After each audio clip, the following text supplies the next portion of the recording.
Comparing and Contrasting Characters from the Axelson Academy. Reading Literature Standard 9.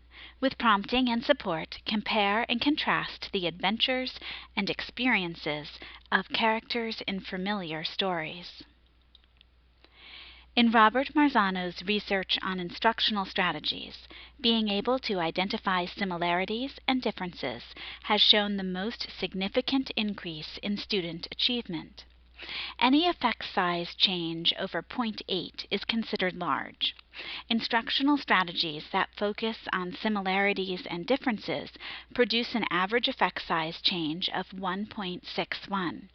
Basically, if you had to choose one strategy to incorporate into your literacy routine, comparing and contrasting will get you the best results.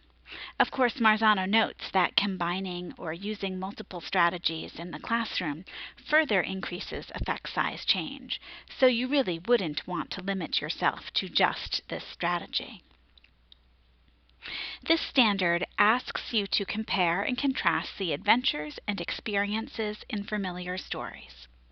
Familiar stories can refer to either books that have become familiar because you have introduced them as part of your classroom instruction, or stories that you feel are part of the class's general core knowledge base. Be careful not to assume students will have prior knowledge of traditional stories such as fairy tales. Many students need to have this core knowledge base built in kindergarten.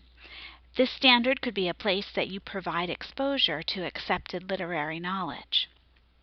Choose two characters that you know have several common traits and experiences, as well as some differences. Set the students up for success as you begin to teach the concept of comparing and contrasting. Dog from Dog Loves Books and Rocket from How Rocket Learned to Read are two characters ideally situated for a compare and contrast activity. Right away, students will identify that Dog and Rocket are both dogs, and they both love to read. The stories provide contrasts in how the characters use their love of reading.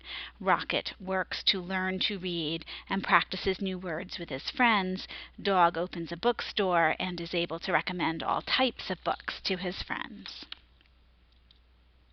Having a Venn diagram in your classroom will allow students to illustrate or write about similarities and differences, increasing the participation and engagement of both emergent readers and proficient readers at the same time.